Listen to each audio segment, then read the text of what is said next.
اچھا، رمضان المبارک میں روزے کی اصل روح جو ہے اس کے حوالے سے اگر ہم ذکر کریں تو کیسے ہم حاصل کر سکتے ہیں؟ ایک تو ہم اپنی ٹرانسمیشنز میں ذکر کر رہے ہیں کہ روزہ رکھا جائے، روزے رکھنے کے ساتھ جو باقی معاملات ہیں وہ ادا کیے جائیں. کچھ دیر پہلے ہم نے یہ بھی گفتگو کی کہ دکاندار حضرات یا جو کاروباری حضرات، ان کا یہ معمول ہے کہنا کہ اگر ہم جھوٹ نہیں بولتے تو ہمارا کاروبار نہیں چلتا. ایک طرف روزہ ہے، رمضان کا یہ بابرکت مہینہ ہے، اللہ تعالیٰ کے احکامات، دوسری طرف ہمارا اپنا یہ طرز عمل ہے. دیکھیں، جب ہم روزے کی حکمتوں کی بات کرتے ہیں تو صبر، روزہ صبر سکھاتا ہے. اور حدیث میں آتا ہے وہ شہر الصبر، یہ صبر کا مہینہ ہے، تو یقیناً صبر سکھاتا ہے. اور اگر ہم روزے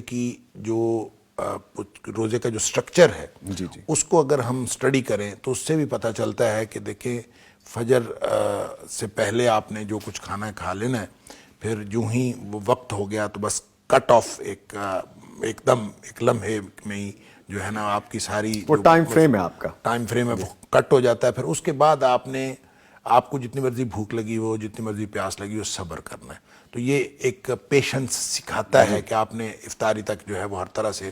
اور پھر صرف یہ نہیں ہے بلکہ باقی کیفیات بھی، جب آپ کسی کے ساتھ آپ کی لڑائی ہوگی، نبی پاک صلی اللہ علیہ وسلم لڑنا نہیں ہے بلکہ آپ نے کہنا ہے کہ میں تو روزے سے ہوں. اور اس طرح سے باقی اپنے پورے جسم کو اور پوری اپنی جو آپ کی کیپیبلٹیز ہیں یا آپ کی جو صلاحیتیں ہیں ان کو بچا کے رکھنا ہے اور ہر ایک کو کنٹرولڈ استعمال کرنا ہے. تو یہ روزہ اصل میں یہ سکھاتا ہے. جب آپ اس طرح کی چیزوں کو مزید میں عرض کروں کہ اسٹرکچر کو اسٹڈی کرتے جاتے ہیں تو اس طرح کی اور چیزیں نکلتی آتی ہیں کہ یہ روزہ یہ بھی سکھاتا ہے، روزہ یہ بھی سکھاتا ہے.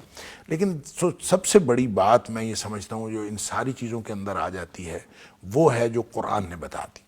قرآن نے کہا لعلکم تتقون. یہ روزہ جو ہے تمہیں تقوی سکھاتا ہے. اور تقوی کیا ہوتا ہے؟ تقوی کی ساری تفصیلات سے قطع نظر تقوی یہ ہے کہ آدمی کے اندر ایک احساس پیدا ہو جائے. اور وہ احساس اصل میں دوہرا احساس ہے، کیونکہ نبی پاک صلی اللہ علیہ وسلم نے فرمایا تقوی ہا ہونا، تقوی یہاں ہوتا ہے. التقوی ہا ہونا 3 دفعہ آپ نے اپنے سینے مبارک کی طرف اشارہ فرمایا کہ تقوی دل میں ہوتا ہے. اور دل میں کیا احساس ہوتا ہے؟ تو ایک دوہرے احساس کا نام تقوی ہے. اس کی ایک پرت یہ ہے کہ انسان کو یہ تڑپ ہو اور یہ فکر لگ جائے کہ مجھ سے کوئی چھوٹے سے چھوٹا کام ایسا سرزد نہ ہو جائے جو اللہ کی ناراضگی کا باعث بن سکتا ہے. ٹھیک ہے. اور اس کا دوسری پرت یہ ہے کہ کوئی چھوٹے سے چھوٹا کام ہونے سے رہ نہ جائے جو اللہ کی خوشنودی کا باعث بن سکتا ہے. پیرالل ہو اس کے. ہر وقت اللہ کی ناراضگی سے بچنے کا احساس اور ہر وقت اللہ کی خوشنودی حاصل کر لینے کا احساس جس شخص کے دل میں آ جائے وہ متقی ہے.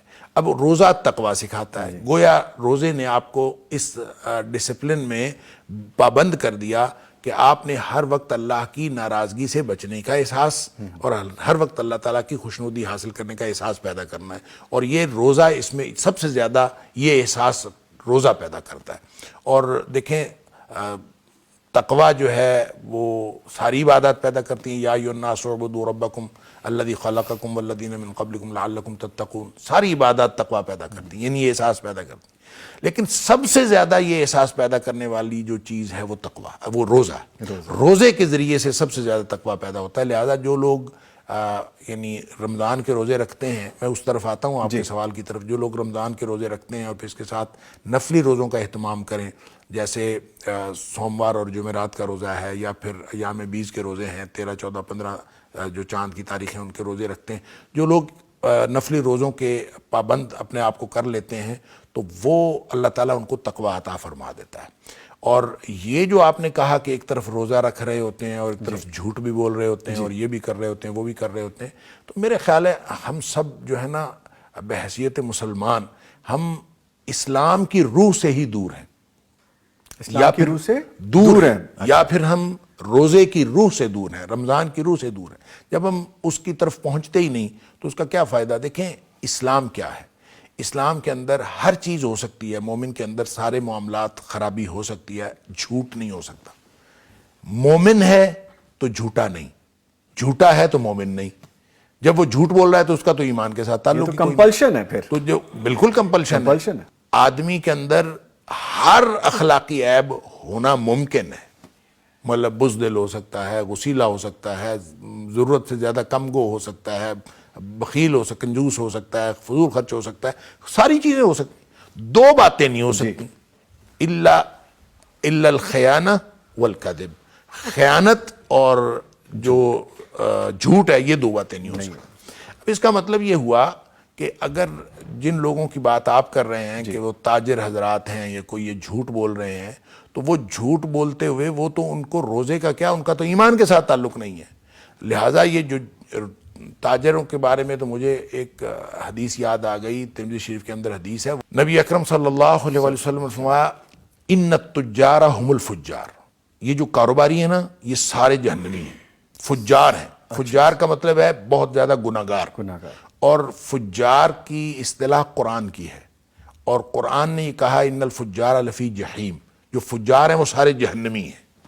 اب دیکھیں نبی پاک صلی اللہ علیہ وسلم فرمایا کہ وہ جو فجار جو سارے جہنمی ہیں وہ کاروباری حضرات ہیں، ان التجار هم الفجار، ایڈریس کیا گیا باقاعدہ۔ یہ کاروباری جو ہیں نا یہ ہیں سارے فجار۔ تو یہ اب آپ اندازہ کریں کتنی خطرناک بات ہے کہ ہر کاروباری بندہ جہنمی ہے، انا للہ و انا الیہ راجعون۔ اس پر پھر کسی صحابی نے نبی پاک صلی اللہ علیہ وسلم سے پوچھا، اور میں یہ اس کا ترجمہ کرتے وقت کہا کرتا ہوں کہ ڈرتے ڈرتے پوچھا ہوگا۔ اب ظاہر ہے نبی پاک صلی اللہ علیہ وسلم اور جلال نبوت کہ نبی پاک صلی اللہ علیہ وسلم فرمایا ان التجار هم الفجار، جو فجار ہیں وہ سارے کے سارے کاروباری ہیں۔ پوچھا کہ اللہ تعالیٰ نے تجارت کو حلال نہیں کیا؟ اوہ، تجارت جب حلال ہے تو پھر کاروباری سارے جہنمی کیسے؟ جہنمی کیسے؟ تو اس موقع پر نبی پاک صلی اللہ علیہ وسلم نے فرمایا یہ تجارت تو حلال ہے، لیکن یہ لوگ جب بات کرتے ہیں تو جھوٹ بولتے ہیں اور قسمیں اٹھاتے ہیں اور گناہ گار ہوتے ہیں۔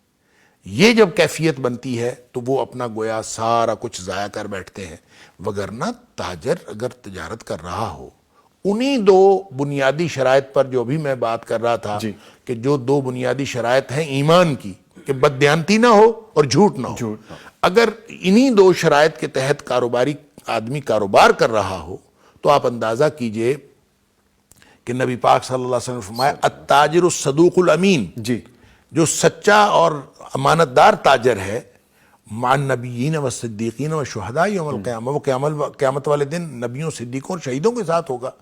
اور وہ اندازہ کریں کہ اتنا بڑا، ایک طرف اتنا بڑا اجر ہے اور ایک طرف جو ہے وہ اللہ تعالیٰ معاف فرمائے جہنم کی وعید ہے۔